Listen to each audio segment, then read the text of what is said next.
Bonjour, je m'appelle Ovidie, je suis membre du jury court-métrage et moyen-métrage du Festival des Champs-Élysées et je suis réalisatrice et je suis là pour vous parler de mes 5 films KO.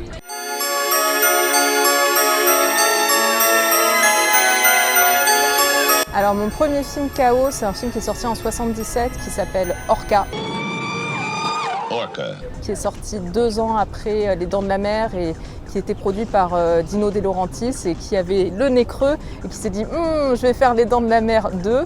Et en fait, pas du tout. Orca, c'est un film vraiment bizarroïde que moi je considère presque comme un film d'auteur.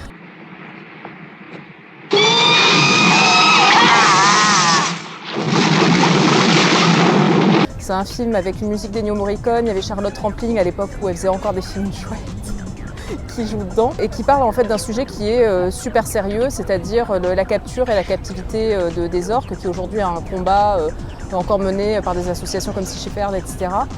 Et moi, qui est un film qui m'a énormément marqué en tant que gamine. Charlotte Rampling est biologiste.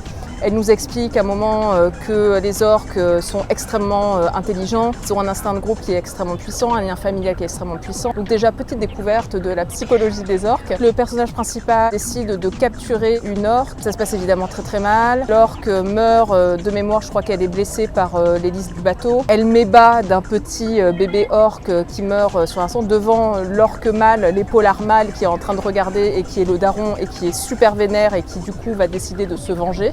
L'histoire d'Orca, en fait, c'est l'histoire de cette vengeance, de cet épaulard qui a vu, en gros, sa femme et son enfant massacrés. Moi, c'est un film qui m'a énormément marqué et qui m'a sensibilisée à la question. Depuis, il y a eu un super doc qui s'appelle Blackfish, qui est sorti il y a une dizaine d'années et qui est un film qui milite contre la captivité des cétacés.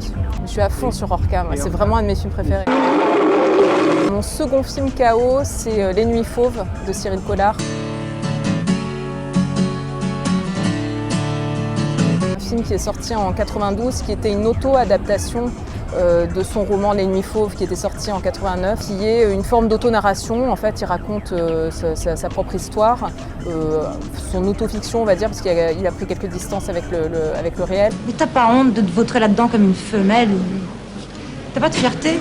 Ma fierté à moi, c'est de l'aimer comme il est.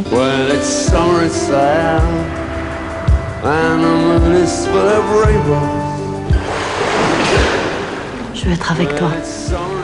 Là, je suis là. Non, t'es pas là. L'histoire d'un garçon séropositif qui a une relation avec une jeune fille et au début il ne lui dit pas, il ne se protège pas, il ne lui dit pas qu'il est séropositif. Et donc toute cette histoire, c'est une histoire d'amour entre ce garçon et cette fille en plein temps du sida et à une période qui était compliquée, on s'en rappelle. Chier, putain, pourquoi ça se passe comme ça? Merde! Mais c'est toi qui fais que tout se passe comme ça, c'est toi! Mais t'es qui en fait? Je suis moi. T'aimes les garçons?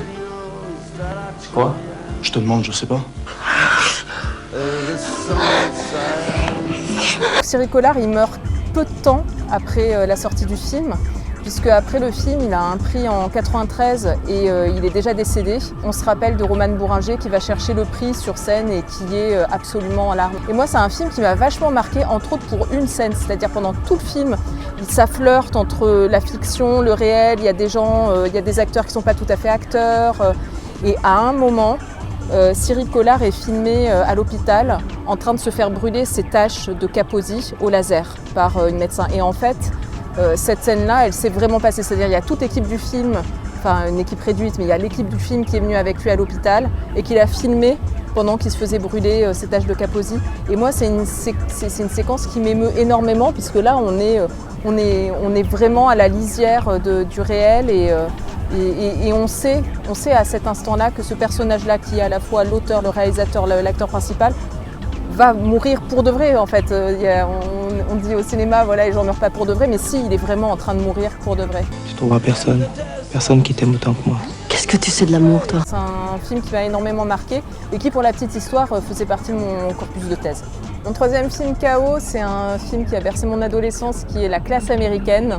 Je pense que j'ai appris à peu près toutes les répliques par cœur, genre Shérif, tu connais pas Shérif, tiens, c'est Pins de Shérif, etc., meilleur groupe du monde. C'est un film qui avait été écrit et réalisé par Michel Hazanavicius et Dominique Mézeret et qui en fait était un détournement de films de la Warner, c'est-à-dire ils avaient pris plein d'extraits de films de la Warner avec un casting de resta incroyable avec genre Paul Newman, Charles Bronson, Dustin Hoffman, etc. Sauf qu'ils avaient changé absolument tous les dialogues avec des dialogues qui voulaient plus dire grand-chose. Je me rappelle pas au final de comment ils avaient réussi à faire une histoire de ça. Qu'est-ce que j'apprends, Funky, espèce de malhonnête? Il paraît que t'as des propos intolérables. Où il n'y a pas de tolérance. Tu sais donc pas que c'est pas bien d'être raciste? Que c'est mal? On ne doit pas faire de discrimination raciale, c'est mal.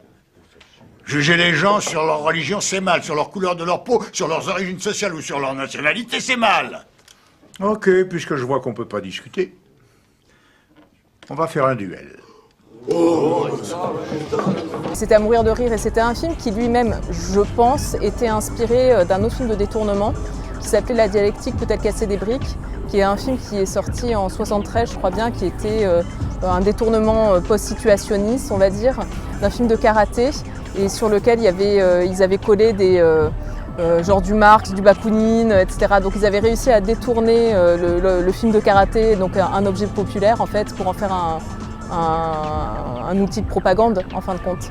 Et je me souviens de mémoire, je crois qu'il y avait la voix de Vers qui doublait La dialectique peut-être casser des briques. Alors mon quatrième film KO qui lui est beaucoup moins drôle, Oslo 31 août de Joachim Trier, remake du Feu follet, donc qui était de Drieux La Rochelle et réalisé par Louis Malle.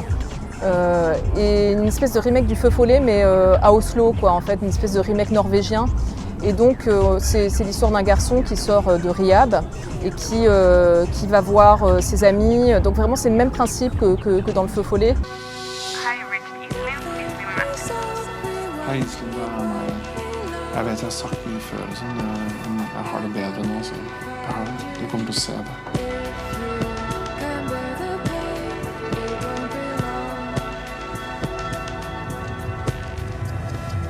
Je raconte la fin parce que c'est la fin, moi, en fait, qui m'a vraiment marquée.